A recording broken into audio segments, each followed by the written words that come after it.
여러분 안녕하십니까? 지난주 강원도 인제군 야산에 추락 한 채 발견된 무인기에서 성주 사드 기지를 촬영한 사진들이 쏟아져 나왔습니다. 군 당국은 북한 것으로 추정되는 무인기의 정확한 발진 지점을 추적 중입니다. 먼저 정동욱 기자입니다. 길이 1.8m, 폭 2.4m 크기의 무인기 내부에서 일제 고화질 카메라와 64GB 용량의 저장 장치가 발견됐습니다. 저장 장치에선 무인기가 이동하며 촬영한 것으로 보이는 수백 장의 사진이 담겨 있었는데 이 가운데 10장 정도는 경북 성주의 주한미군 사드 기지 상공을 비행하며 찍은 것으로 확인됐습니다. 사드 발사대나 X밴드 레이더 등 사드 장비를 구체적으로 식별할 수 있을 정도로 사진의 해상도는 높았습니다. 나머지 사진은 대부분 산과 임야, 민가를 촬영한 것이어서 이번 무인기의 임무가 사드 기지 촬영으로 추정됩니다. 카메라의 성능과 사진 해상도에 따른 비행 추정 고도는 약 2에서 3km, 사드 기지 북쪽 수 킬로미터 지점부터 시작해 기지 남쪽까지 비행하며 사드 장비를 촬영한 것으로 분석됐습니다. 군사 분계선에서 사드 기지까지 거리는 약 270km, 무인기가 북한에서 발진한 게 확인되면 비행 거리는 적어도 500km에 달합니다. 과거 발견된 무인기와 형태와 색상이 비슷하고 사드 포대를 촬영한 것으로 보아 북한 무인기 가능성이 높습니다. 성능은 떨어지더라도 군사 정찰의 목적은 달성할 수 있기 때문에 군 당국은 한 달 정도 걸릴 것으로 보이는 정밀 분석 작업을 통해 무인기의 최초 발진 지점과 정확한 성능을 밝혀낸다는 방침입니다. MBC 뉴스 정동욱입니다. 이번 무인기는 2014년 백령도에서 발견된 것과 비슷해 보입니다. 다만 기체가 좀 더 커졌고요. 단발이 아닌 쌍발 엔진을 달아 성능도 더 나아진 것으로 보입니다. 비행 거리가 3년 전 길어야 300km였던 게 이번엔 500km 넘게 비행한 걸로 추정되는데요. 탑재 중량까지 늘렸다면 폭탄이나 화학무기를 실어 공격할 수 있기 때문에 대책이 시급합니다. 구경근 기자입니다. 백령도와 경기도 파주, 강원도 삼척에서 추락한 무인기가 줄줄이 발견됐던 지난 2014년, 군 당국은 북한 무인기를 탐지해 무력화할 수 있는 전술 저고도 레이더 도입과 레이저 대공무기 개발에 작수했습니다. 감시 수단과 이를 무력화시킬 수 있는 장비를 최단 시간 내 전력화하겠습니다. 전력화 전까지 북한 무인기에 대응하기 위해 지상 감시 레이더와 열상 감지 장비, 대공화기인 비호 복합도 전방에 배치했습니다. 하지만 이번 무인기가 우리 후방 상공을 마음대로 날아다녀도 까맣게 몰랐고 주민의 신고를 받고서야 추락한 무인기를 수거했습니다.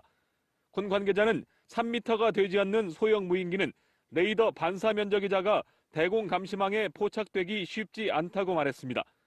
북한은 지난달 8일 조선중앙TV를 통해 사드 기지 사진을 공개했습니다. 위성 사진들에서 보는 바와 같이 현재 사드 발사기는 성주 골프장의 북쪽 능선 부근에 그리고 X대역 탐지기와 지원 장비들은 추락한 무인기가 사진을 실시간 전송했거나 아니면 또 다른 무인기가 촬영한 뒤 이미 복귀했을 가능성도 제기됩니다. 군 당국은 추락한 무인기가 더 있을 수 있다고 보고 전방 지역에서 대대적인 수색 작업을 벌이고 있습니다. MBC 뉴스 구경근입니다. 이런 가운데 성주 사드 기지 진입로가 일부 주민들에 의해 차단되고 주한미군 콘서트가 반미 세력의 협박으로 파행되자 보수 야당이 발끈했습니다. 있을 수 없는 일이라며 엄정한 조치를 촉구했습니다. 장성호 기자가 보도합니다. 성주 기지로 들어가는 도로를 일부 주민들이 차단하고 차량을 검문하며 사드 가동을 위한 연료 수송을 막고 있습니다. 자유한국당과 바른정당은 민주주의에 대한 위협, 국가안보에 대한 도전이라고 비판했습니다. 군사시설로 가는 도로를 불법으로 막아놓고 민간인이 차량을 검문 검색하고 공권력은 이를 지켜보고 있는 이런 상황이 나라다운 나라의 모습인지, 이게 나라라는 구호로 집권한 분들에게 군사시설을 가동하는 것조차 막는 이게 국가냐는 질문을 다시 던져드리겠습니다. 미군이 도로 대신 헬기로 연료를 공수하고 있는 상황을 옛 소련이 독일 서베를린을 봉쇄하자 자유진영이 수송기로 시민들에게 생필품을 공수한 일에 비교하기도 했습니다. 주한미군 2사단 창설 100주년 기념 콘서트 파행 사태에 대해서도 강한 유감과 우려를 나타냈습니다. 가수들을 겁박해 공연마저 못하게 하는 것은 블랙리스트를 만드는 것보다 더 큰 문화계에 대한 협박이라고 비판했습니다. 민주노총과 노동당 등 어이없는 콘서트 반대 시위와 가수 협박은 그 자체로 진보 세력판 블랙리스트나 마찬가지. 가수 인순이 씨가 노래는 하지 못하고 눈물을 흘리고 그냥 돌아갔습니다. 이런 얘기를 했다고 합니다. 마녀 사냥은 싫다. MBC 뉴스 장성호입니다. 한국 정부가 사드 배치 결정을 번복한다면 트럼프 대통령이 주한미군을 철수시킬 명분이 된다는 분석이 미국에서 나왔습니다. 미 국방장관은 러시아가 아닌 북한이 최고의 위협이라면서 전쟁도 불사하겠다는 입장을 밝혔습니다. 워싱턴 박승진 특파원입니다. 한국 정부가 사드 배치 번복으로 미군 보호에 필요한 조치를 막는다는 인식이 형성된다면 미국 내 여론은 급속히 악화될 것이다. 한미 관계 전문가인 스콧 스나이더 미국 외교협회 선임연구원의 분석입니다. 스나이더는 그러면서 이런 여론은 트럼프 대통령에게 주한미군 철수의 구실이 될 수 있다고 전망했습니다. 이어 사드 배치 결정 번복은 중국의 압력에 굴복하는 것이며 향후 중국은 불만 있는 대북 방어 조치마다 더욱 압박할 것으로 예상했습니다. 한국의 방어 능력이 북한의 미사일 기술 개발 속도를 따라잡지 못하는 상황에서 사드 배치는 꼭 필요하다는 주장도 밝혔습니다. 의회에 출석한 제임스 매티스 국방장관은 북한을 새로운 최고의 위협이라고 지목했습니다. 미국의 첫 번째 위협은 러시아라고 했던 입장이 5개월 만에 바뀐 것입니다. 매티스 장관은 그러면서 미국의 해상과 육상 기지는 정밀 유도 무기의 위협에 놓여 있다면서 북한 위협에 대한 대응으로 전쟁도 불사한다는 입장을 밝혔습니다. We would have to deal with it with whatever level of force was necessary. It would be a very, very serious war. 이런 가운데 미국은 중국의 기업과 개인 10여 곳에 대한 대북 거래 중단을 중국 정부에 요청했고 거부되면 독자 제재에 나설 거라는 보도가 나왔습니다. 워싱턴에서 MBC 뉴스 박승진입니다. 문재인 대통령이 김상조 공정거래위원장 임명을 결국 강행했습니다. 여론으로 이미 검증받았다고 설명했지만 야당은 거세게 반발했습니다. 김철웅 기자입니다. 문 대통령은 국회 인사청문보고서 채택이 불발된 김상조 공정거래위원장 후보자를 임명했습니다. 각종 여론조사 등을 통해 김 위원장이 적임자라는 것이 증명됐다며 더 이상 시간을 지체할 수 없다고 설명했습니다. 흠결보다 정책적 역량을 높이 평가하는 국민의 눈높이에서 김상조 위원장은 이미 검증을 통과했다고 감히 말씀드립니다. 야당에는 전병헌 정무수석을 통해 보고서가 채택되지 않아 원래 생각대로 할 수밖에 없다는 뜻을 미리 전했다고 밝혔습니다. 여당은 낡은 검증의 잣대보다 국민의 눈높이가 중요하다고 강조했습니다. 국민의 눈높이 기반의 청문회에서 합격 점수를 받았습니다. 하지만 야당은 국회 청문회와 언론의 검증까지 모두 무의미하게 만든 대통령의 독선이라며 강하게 반발했습니다. 협치 포기 선언이라고 받아들일 수밖에 없습니다. 매우 유감스러움을 넘어 도저히 좌시할 수 없는 폭거라고. 협치를 강조하신 대통령의 입장에서 보면 좀 그런 것 의지를 의심하게 만든 어떤 처사가 아니었나.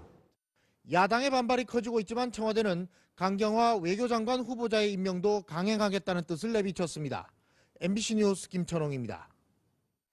네, 상황이 이렇게 흐르다 보니 당분간은 전국 경색이 불가피하다는 전망이 나오는데요. 정부의 추가 경정 예산 편성 계획에 상당한 차질이 예상됩니다. 이문현 기자입니다. 자유한국당과 국민의당, 바른정당은 추경 예산 편성에 반대하기로 뜻을 모았습니다. 일자리 문제의 심각성에는 공감하지만 추경의 요건과 방식이 맞지 않는다는 겁니다. 세금으로 공무원 일자리를 만들어서 일자리를 해결하는 것은 이런 부분에 대해서는 문제가 많다. 공무원 증원이라고 하는 방식으로 하는 게 옳으냐 하는 데 대해서는 동의하기 어렵다. 국민의당과 바른정당은 뜻을 같이 하기로 했다는 더불어민주당의 발표도 부인했습니다. 한국당을 빼고 3당이 합의한 사실이 없다. 공동으로 대응하고 우리가 좋은 그 방안을 모색을 할 것이다. 추경 역시 일반 예산안과 마찬가지로 재적 의원 과반 출석에 과반 찬성이 있어야 통과됩니다. 과반 의석이 안 되는 민주당으로서는 야 3당의 협조 없이는 추경안을 처리할 수 없는 상황입니다. 문재인 대통령은 국회 예결위원장을 비롯한 상임위원장단을 청와대로 초청해 다시 한번 협조를 당부했습니다. 국가재정법상 대량 실업이라든지 또 경기 침체 같은 게 추경 요건으로 돼 있기 때문에 또 충분히 할 수 있지 않느냐. 민주당도 야당이 완전히 등을 돌린 것은 아니라며 계속해서 설득해 나가겠다는 방침이지만 당분간 추경안은 심사 착수조차 쉽지 않을 것으로 보입니다. MBC 뉴스 이문현입니다. 문재인 대통령이 오늘 미래창조과학부와 통일부 등 4개 부처의 장관 후보자를 새로 지명했습니다. 차관급 인사 4명도 임명했습니다. 이재민 기자입니다. 유영민 미래창조과학부 장관 후보자는 지난해 총선을 앞두고 문재인 대통령이 영입한 인사입니다. 한국소프트웨어진흥원장과 포스코 경영연구소 사장, 더불어민주당 디지털소통위원장을 지냈습니다. 국가 R&D 체제 혁신, 핵심 과학기술 지원, 핵심 과제를 성공시킬 적임자입니다. 조명균 통일부 장관 후보자는 노무현 정부 청와대의 통일외교안보정책 비서관과 통일부 개성공단 사업 지원단장을 역임한 대북정책통입니다. 2007년 2차 남북정상회담의 주역이며 정상회담 회의록을 폐기했다는 의혹으로 재판을 받고 있습니다. 조 후보자는 남북관계에서 개성공단의 중요성을 강조했습니다. 개성공단은 다시 재개되어야 합니다. 그런 차원에서 구체적인 것들을 좀 저희가 면밀히 파악을 해보고. 김영록 농림축산식품부 장관 후보자는 전남 부지사를 거친 재선 국회의원 출신으로 민주당 사무총장을 맡기도 했습니다. 여성가족부 장관은 여성운동사를 연구한 정현백 성균관대 사학과 교수가 발탁됐는데 한일 위안부 합의 문제를 염두에 둔 인선으로 분석됩니다. 산업통상자원부 1차관엔 이인호 차관보, 농림축산식품부 차관엔 김현수 차관보가 승진 임명됐습니다. 여성가족부 차관엔 이숙진 한국여성재단 상임이사, 차관급인 방송통신위원회 상임위원엔 고삼석 전 방통위원이 임명됐습니다. MBC 뉴스 이재민입니다. 이런 가운데 인사청문회를 앞둔 안경환 법무부 장관 후보자의 두 자녀가 이중 국적인 것으로 확인이 됐습니다. 과거 신문 칼럼을 통해서 다운 계약서 작성과 다수의 음주운전 경력을 고백했던 일도 불거졌습니다. 홍승욱 기자입니다. 첫 출근길에 나선 안경환 법무부 장관 후보자는 두 자녀의 이중 국적에 대한 기자들의 질문에 즉답을 피했습니다. 자녀 이중 국적 문제는 어떻게? 청문회에서 말씀드리겠습니다. 법무부는 이에 대해 부인이 미국 대학에서 교수로 재직 중일 때 아들과 딸을 출산하면서 선천적 이중 국적자가 됐다고 밝혔습니다. 또 두 자녀 모두 한국 국적을 유지하려는 뜻이 강한 데다 20살 아들은 지난해 현역 판정을 받고 군대에 갈 계획이라고 해명했습니다. 안 후보자가 3년 전 한 지역신문에 기고한 칼럼 내용도 논란입니다. 지난 2006년 인권위원장에 임명될 때 인사청문회를 거쳐야 했다면 통과를 자신할 수 없었을 거라고 썼습니다. 부동산을 사고 팔면서 실거래가보다 낮은 금액을 기재한 다운 계약서를 썼다고 고백했습니다. 또 운 좋게 적발되지는 않았지만 여러 차례 음주운전을 한 사실도 있다고 밝혔습니다. 그러면서 높아진 인사검증은 시대의 요구라는 견해를 피력했습니다. 안 후보자는 청문회에서 해명하겠다는 입장을 밝혔습니다. 음주운전을 또 했을 거라고 보시는 청문회에서 다시 말씀드리겠습니다. 상세하게. 안 후보자는 지난 2009년 인권위원장 시절 서울 방배동의 아파트 2채 등 부인과 두 자녀를 포함해 23억 2천여만 원의 재산을 신고한 바 있습니다. MBC 뉴스 홍승욱입니다. 송영무 국방장관 후보자는 해군 참모총장 재직 시절 군납비리 제보를 받고도 묵인한 의혹과 전역 뒤 방산업체에서 받은 고액의 자문료 등이 논란이 되고 있습니다. 류병수 기자입니다. 2009년 김영수 당시 해군 소령의 양심 고백으로 불거진 계룡대 납품비리 사건. 해군본부 소속 10여 명이 뇌물수수 등의 혐의로 사법 처리됐습니다. 김 전 소령은 양심 고백을 하기 2년 전에 당시 해군 참모총장이었던 송 후보자에게 제보했지만 제대로 조사를 하지 않았다고 주장했습니다. 이에 대해 송 후보자는 계룡대 근무지원단이 해군 부대가 아니기 때문에 해군 총장이었던 자신과는 무관한 일이었다는 입장입니다. 전역 이후 받은 고액의 자문료도 도마 위에 올랐습니다. 송 후보자는 2009년부터 약 2년 반 동안 법무법인 율촌에서 3억 7천만 원의 고문료를, 이후 2년간 방위산업체인 LIG 넥스원에서 1억 6천만 원의 자문료를 받은 것으로 알려졌습니다. 정확히 말씀드립니다. 2010년 천안함 폭침 사건 직후 언론 인터뷰에서 한미 공동작전 중에 북한이 도발했을 가능성이 없다거나 사고 해역을 한다면 북한을 쉽게 거론할 수 없다며 북한의 소행이 아닐 가능성을 언급한 것도 논란이 될 것으로 보입니다. 야당은 또 국회 인사청문회에서 위장 전입과 관련한 송 후보자의 도덕성도 철저히 따지겠다는 입장입니다. MBC 뉴스 유병수입니다. 조대엽 고용노동부 장관 후보자와 관련해선 노동 관련 연구 실적이 하나도 없다는 의혹이 제기됐습니다. 만취 수준의 음주운전 전력에 대한 논란은 커지고 있습니다. 전기영 기자입니다. 조대엽 고용노동부 장관 후보자는 노동 전문가가 아니며 명백한 코드 인사라는 비판이 제기됐습니다. 국민의당 이용호 정책위 의장은 한국연구재단의 연구자 정보를 확인한 결과 조 후보자의 노동 관련 연구 실적과 학술 활동은 제로라고 말했습니다. 노동 문제 연구에 몸담아온 학자로서 노동 정책에 대한 전문성과 이해도가 높다라고 하는 청와대의 설명은 거짓말입니다. 조 후보자의 음주운전 전력을 두고도 논란이 커지고 있습니다. 조 후보자는 지난 2007년 고려대 교수로 재직하면서 음주운전을 하다 경찰에 적발됐습니다. 당시 혈중 알코올 농도가 면허 취소 기준인 0.1%를 넘어 만취 상태였던 것으로 알려졌습니다. 또 지난해 말 고려대 학내 분규 과정에서 학생들에게 고성을 지르고 반말을 한 영상이 인터넷에 공개됐습니다. 고려대 총학생회가 사과를 요구하고 나섰습니다. 여기서 무슨 논의가 되고 있는지 니네 모르잖아. 미치는 거 아니야, 부자야. 반말하지 마세요. 아이고 얘 학생들들. 조 후보자는 계속되는 논란에 대해 별다른 해명을 하지 않고 있는 가운데 국회 청문회를 통해 입장을 밝힐 것으로 전망됩니다. MBC 뉴스 전기영입니다. 고위공직자 인사청문제도가 도입된 2000년 이후 청문회장에 섰던 당시 현역 국회의원들입니다. 모두 25명인데요.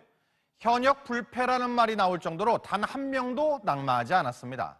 이번에 장관 후보자로 지명된 더불어민주당 의원 4명의 인사청문회가 내일과 모레 열리는데요. 현역 불패가 이번에도 이어질 수 있을지 주목됩니다. 박세암 기자입니다. 내일부터 이틀간 김부겸 행정자치부, 김영춘 해양수산부, 도종환 문화체육관광부, 김현미 국토교통부 장관 후보자가 인사청문 검증대에 오릅니다. 현역 불패라는 말이 나올 만큼 지금껏 현역 의원 공직 후보자들은 모두 검증을 통과했습니다.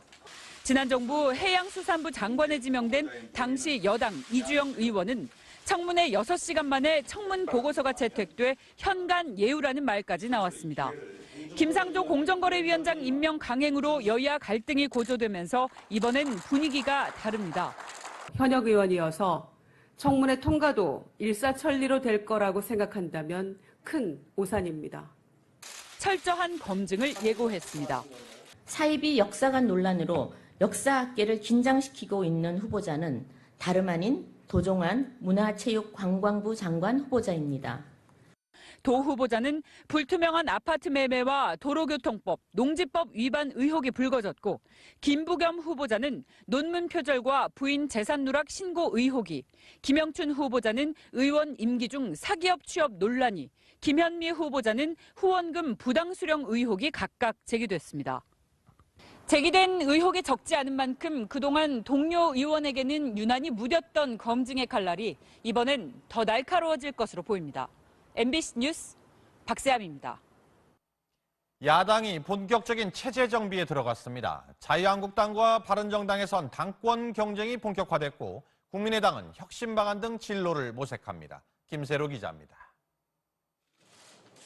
오는 7월 3일 전당대회에서 새 지도부를 선출하는 자유한국당의 당권 경쟁은 대선 후보였던 홍준표 전 경남지사와 5선 원유철 의원의 4선 신상진 의원이 가세해 3파전으로 시작됐습니다.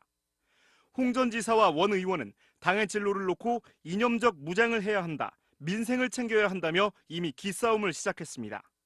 최고위원 후보군으로는 박맹우, 김태흠, 이철우, 박대출, 정종섭 의원 등이 거론되는 가운데 오는 19일부터 타운홀 미팅과 전국 순회 연설 등의 경선 일정이 시작됩니다. 국민의당은 강원도 고성 1박 2일간의 연수에서 당 혁신 방안을 논의합니다. 강한 야당, 유능한 야당, 그리고 새정치를 견인하는 야당으로서의 소임과 역할을 오는 8월 말로 예정된 전당대회의 구체적인 시기와 절차를 조율하고 침체된 당 지지율을 높이기 위한 전략도 모색합니다. 바른정당에선 3선의 이해훈 의원과 초선의 지상욱 의원이 당대표에 출사표를 던졌습니다. 시장경제를 천민자본주의로 변형시키는 낡은 보수와도 결별하겠습니다. 바른정당을 뒤집고 국회를 뒤집고 대한민국 정치를 확 뒤집겠습니다. 앞서 출마 의사를 밝힌 김영우, 하태경 의원과 내일 출마를 선언할 정운천 의원까지 5파전이 됐습니다. MBC 뉴스 김세로입니다. 오전에 서울 연세대의 한 교수 연구실에서 사제폭탄이 터져 교수 한 명이 다쳤습니다. 누군가 두고 간 상자를 열자마자 폭발한 건데요. 경찰은 일단 다친 교수를 노린 범행으로 보고 있습니다. 먼저 이지수 기자입니다. 폭발이 일어난 건물 안에 통제선이 설치되고 경찰 특공대가 분주히 움직입니다. 건물 밖에는 군과 정보기관에서 나온 폭발 전문가와 대테러 요원들이 배치됐습니다. 연세대 기계공학과 김모 교수의 연구실에서 사제폭탄이 터진 건 오늘 아침 8시 반쯤. 공학관 내 김 교수의 연구실 앞에 누군가 폭탄이 든 상자를 쇼핑백에 넣어두고 갔는데 출근한 김 교수가 상자를 뜯자 곧바로 폭발한 겁니다. 직육면체 그 보통 포장 박스였습니다. 한쪽이 터져 있었고요. 양손 여실 때 터졌다고 하니까. 상자 안에는 사제폭탄으로 쓰인 텀블러가 있었는데 화약과 기폭장치, 나사못이 들어있었습니다. 하지만 화약 일부만 타면서 나사못이 주변으로 튀어나오지는 않았습니다. 김 교수는 손과 목에 가벼운 화상을 입어 병원으로 옮겨졌습니다. 처음에 일단 주변을 봤을 때 이제 폴리스 라인이 쳐져 있어서 출입이 통제됐을 만큼 상황이 좀 크게 발생했구나는 것을 느낄 수 있었고. 경찰은 일단 김 교수에게 원한을 품은 사람이 사제폭탄을 두고 간 것으로 보고 있습니다. 다만 한 번 터졌을 경우 여러 사람에게 피해를 입힐 수 있는 못 폭탄인 점으로 미뤄 불특정 다수를 대상으로 한 테러 가능성도 열어두고 있습니다. 경찰은 사고 현장 주변에 CCTV가 없어 주변 CCTV를 살피고 있으며 건물에 드나든 사람들을 상대로 탐문 조사를 벌이고 있습니다. MBC 뉴스 이지수입니다. 이게 현장에서 발견된 폭발 장치들입니다. 우선 커피 텀블러가 보이고요. 나사못이나 배터리처럼 우리가 주변에서 쉽게 구할 수 있는 것들입니다. 조악하긴 하지만 폭발 장치로서 갖출 건 다 갖췄다는 게 경찰의 설명인데요. 이런 폭발물 제조법을 누구나 인터넷에 검색만 하면 쉽게 찾을 수 있다는 게 문제입니다. 곽동건 기자입니다. 현장에서 발견된 사제폭탄은 음료를 담는 텀블러 안에 화약과 나사 수십 개를 넣은 형태였습니다. 텀블러 밖에는 건전지 4개가 연결된 기폭장치가 달려 있습니다. 종이 상자를 열면 텀블러 내부에 있는 뇌관에 전기가 통하면서 폭발을 일으키는 방식입니다. 이때 텀블러 안에 넣어둔 금속 나사가 주변으로 날아 흩어지게 해 살상력을 높이려 한 것으로 추정됩니다. 테러 단체 IS가 사용하는 모폭탄이나 보스턴 마라톤 테러에 쓰인 압력솥 폭탄과도 비슷한 구조입니다. 하지만 이번 사제폭탄은 화약 일부에만 불이 붙어 폭발로 이어지지는 않았습니다. 화재 연기가 나니까 교수님이 여기를 좀 신고를 좀 하나 연기가 자극하고 그런 상황에서 한동안 직원이 신고를 한 거예요. 조악한 수준이지만 뇌관과 기폭장치, 화약으로 구성된 폭탄의 기본 형태는 갖췄다는 설명입니다. 공업고등학교나 그 정도 졸업원 실력이면은 충분히 만들 수 있고, 터지는 회로를 구성해 놓은 것은 제법 흉내를 많이 내고 실제로 인터넷에서는 쉽게 구할 수 있는 재료로 사제폭탄을 만드는 영상을 쉽게 찾을 수 있습니다. 지난 2014년에는 한 고등학생이 인터넷을 보고 만든 인화물질을 강연장에 던져 2명이 화상을 입었고, 재작년에도 한 중학생이 학교에서 부탄가스통을 터뜨려 교실을 불태우기도 했습니다. 지난해 1월부터는 폭탄 제조법을 인터넷에 올린 경우 최고 징역 2년형까지 처벌할 수 있게 됐지만, 해외 서버에 올라온 제조법은 단속할 수 없어 실효성이 떨어집니다. MBC 뉴스 박근건입니다. With it, with whatever level of force was necessary, it would be a very, very serious war. 이런 가운데 미국은 중국의 기업과 개인 10여 곳에 대한 대북 거래 중단을 중국 정부에 요청했고, 거부되면 독자 제재에 나설 거라는 보도가 나왔습니다. 워싱턴에서 MBC 뉴스 박승진입니다. 문재인 대통령이 김상조 공정거래위원장 임명을 결국 강행했습니다. 여론으로 이미 검증받았다고 설명했지만 야당은 거세게 반발했습니다. 김철웅 기자입니다. 문 대통령은 국회 인사청문보고서 채택이 불발된 김상조 공정거래위원장 후보자를 임명했습니다. 각종 여론조사 등을 통해 김 위원장이 적임자라는 것이 증명됐다며 더 이상 시간을 지체할 수 없다고 설명했습니다. 흠결보다 정책적 역량을 높이 평가하는 국민의 눈높이에서 김상조 위원장은 이미 검증을 통과했다고 감히 말씀드립니다. 야당에는 전병헌 정무수석을 통해 보고서가 채택되지 않아 원래 생각대로 할 수밖에 없다는 뜻을 미리 전했다고 밝혔습니다. 여당은 낡은 검증의 잣대보다 국민의 눈높이가 중요하다고 강조했습니다. 국민의 눈높이 기반의 청문회에서 합격 점수를 받았습니다. 하지만 야당은 국회 청문회와 언론의 검증까지 모두 무의미하게 만든 대통령의 독선이라며 강하게 반발했습니다. 협치 포기 선언이라고 받아들일 수밖에 없습니다.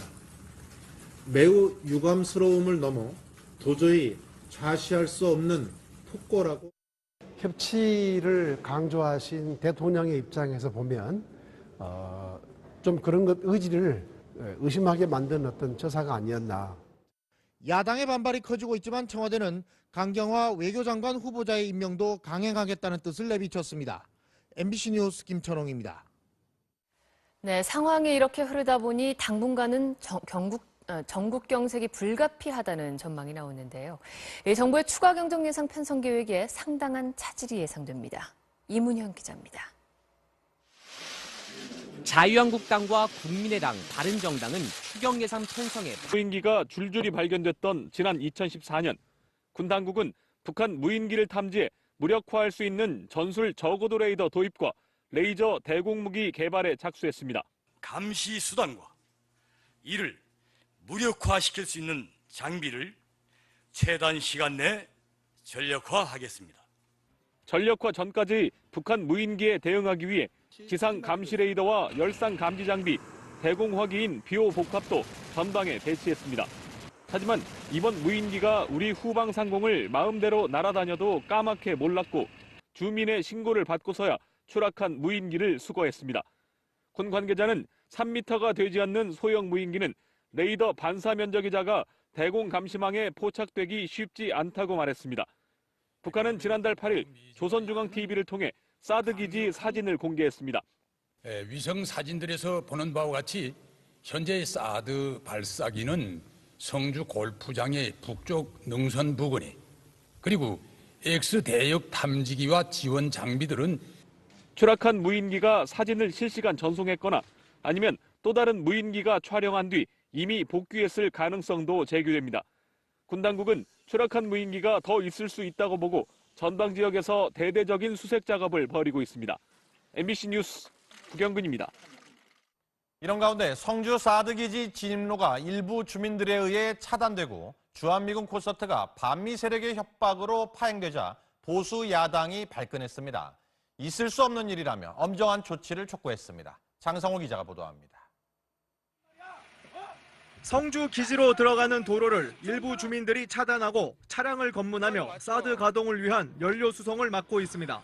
자유한국당과 바른정당은 민주주의에 대한 위협, 국가안보에 대한 도전이라고 비판했습니다. 군사시설로 가는 도로를 불법으로 막아놓고 민간인이 차량을 검문 검색하고 공권력은 이를 지켜보고 있는 이런 상황이 나라다운 나라의 모습인지. 이게 나라냐는 구호로 집권한 분들에게 군사시설을 가동하는 것조차 막는 이게 국가냐는 질문을 다시 던져드리겠습니다. 미군이 도로 대신 헬기로 반대하기로 뜻을 모았습니다. 일자리 문제의 심각성에는 공감하지만 추경의 요건과 방식이 맞지 않는다는 겁니다. 세금으로 공무원 일자리를 만들어서 일자리를 해결하는 것은 이것은 이런 부분에 대해서는 문제가 많다. 공무원 증원이라고 하는 방식으로 하는 게 옳으냐 하는 데 대해서는 동의하기 어렵다. 국민의당과 바른정당은 뜻을 같이 하기로 했다는 더불어민주당의 발표도 부인했습니다. 한국당을 빼고 3당이 합의한 사실이 없다. 공동으로 대응하고 우리가 좋은 그 방안을 모색을 할 것이다. 추경 역시 일반 예산안과 마찬가지로 재적 의원 과반 출석에 과반 찬성이 있어야 통과됩니다. 과반 의석이 안 되는 민주당으로서는 야 3당의 협조 없이는 추경안을 처리할 수 없는 상황입니다. 문재인 대통령은 국회 예결위원장을 비롯한 상임위원장단을 청와대로 초청해 다시 한번 협조를 당부했습니다. 국가재정법상 대량 실업이라든지 또 경기 침체 같은 게 추경 요건으로 돼 있기 때문에 또 충분히 할 수 있지 않느냐. 민주당도 야당이 완전히 등을 돌린 것은 아니라며 계속해서 설득해 나가겠다는 방침이지만 당분간 추경안은 심사 착수조차 쉽지 않을 것으로 보입니다. MBC 뉴스 이문현입니다. 문재인 대통령이 오늘 미래창조과학부와 통일부 등 4개 부처의 장관 후보자를 새로 지명했습니다. 차관급 인사 4명도 임명했습니다. 이재민 기자입니다. 유영민 미래창조과학부 장관 후보자는 지난해 총선을 앞두고 문재인 대통령이 영입한 인사입니다. 한국소프트웨어진흥원장과 포스코 경영연구소 사장, 더불어민주당 디지털소통위원장을 지냈습니다. 국가 R&D 체제 혁신, 핵심 과학기술 지원, 핵심 과제를 성공시킬 적임자입니다. 조명균 통일부 장관 후보자는 노무현 정부 청와대의 통일외교안보정책 비서관과 통일부 개성공단 사업 지원단장을 역임한 대북정책통입니다. 2007년 2차 남북정상회담의 주역이며 여러분 안녕하십니까? 지난주 강원도 인제군 야산에 추락한 채 발견된 무인기에서 성주 사드 기지를 촬영한 사진들이 쏟아져 나왔습니다. 군 당국은 북한 것으로 추정되는 무인기의 정확한 발진 지점을 추적 중입니다. 먼저 정동욱 기자입니다. 길이 1.8m, 폭 2.4m 크기의 무인기 내부에서 일제 고화질 카메라와 64GB 용량의 저장 장치가 발견됐습니다. 저장 장치에선 무인기가 이동하며 촬영한 것으로 보이는 수백 장의 사진이 담겨 있었는데 이 가운데 10장 정도는 경북 성주의 주한미군 사드 기지 상공을 비행하며 찍은 것으로 확인됐습니다. 사드 발사대나 X밴드 레이더 등 사드 장비를 구체적으로 식별할 수 있을 정도로 사진의 해상도는 높았습니다. 나머지 사진은 대부분 산과 임야, 민가를 촬영한 것이어서 이번 무인기의 임무가 사드 기지 촬영으로 추정됩니다. 카메라의 성능과 사진 해상도에 따른 비행 추정 고도는 약 2에서 3km, 사드 기지 북쪽 수 킬로미터 지점부터 시작해 기지 남쪽까지 비행하며 사드 장비를 촬영한 것으로 분석됐습니다. 군사 분계선에서 사드 기지까지 거리는 약 270km, 무인기가 북한에서 발진한 게 확인되면 비행 거리는 적어도 500km에 달합니다. 과거 발견된 무인기와 형태와 색상이 비슷하고 사드 포대를 촬영한 것으로 보아 북한 무인기 가능성이 높습니다. 성능은 떨어지더라도 군사 정찰의 목적은 달성할 수 있기 때문에 군 당국은 한 달 정도 걸릴 것으로 보이는 정밀 분석 작업을 통해 무인기의 최초 발진 지점과 정확한 성능을 밝혀낸다는 방침입니다. MBC 뉴스 정동욱입니다. 이번 무인기는 2014년 백령도에서 발견된 것과 비슷해 보입니다. 다만 기체가 좀 더 커졌고요. 단발이 아닌 쌍발 엔진을 달아 성능도 더 나아진 것으로 보입니다. 비행 거리가 3년 전 길어야 300km였던 게 이번엔 500km 넘게 비행한 걸로 추정되는데요. 탑재 중량까지 늘렸다면 폭탄이나 화학 무기를 실어 공격할 수 있기 때문에 대책이 시급합니다. 구경근 기자입니다.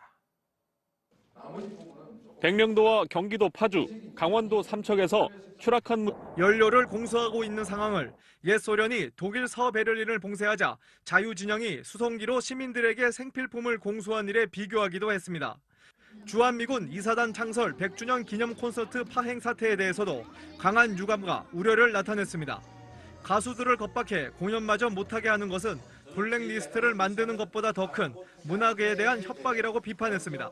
민주노총과 노동당 등 어이없는 콘서트 반대 시위와 가수 협박은 그 자체로 진보 세력판 블랙리스트나 마찬가지. 가수 인순이 씨가 노래는 하지 못하고 눈물을 흘리고 그냥 돌아갔습니다. 이런 얘기를 했다고 합니다. 마녀 사냥은 싫다. MBC 뉴스 장성호입니다.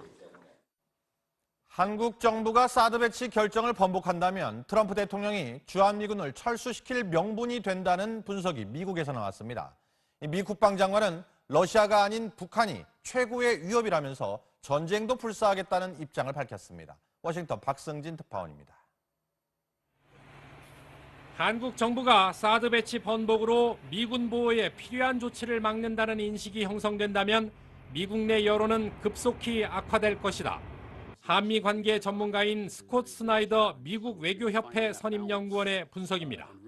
스나이더는 그러면서 이런 여론은 트럼프 대통령에게 주한미군 철수의 구실이 될 수 있다고 전망했습니다. 이어 사드 배치 결정 번복은 중국의 압력에 굴복하는 것이며 향후 중국은 불만 있는 대북 방어 조치마다 더욱 압박할 것으로 예상했습니다. 한국의 방어 능력이 북한의 미사일 기술 개발 속도를 따라잡지 못하는 상황에서 사드 배치는 꼭 필요하다는 주장도 밝혔습니다. 의회에 출석한 제임스 매티스 국방장관은 북한을 새로운 최고의 위협이라고 지목했습니다. 미국의 첫 번째 위협은 러시아라고 했던 입장이 5개월 만에 바뀐 것입니다. 매티스 장관은 그러면서 미국의 해상과 육상 기지는 정밀 유도 무기의 위협에 놓여 있다면서 북한 위협에 대한 대응으로 전쟁도 불사한다는 입장을 밝혔습니다. We would have to deal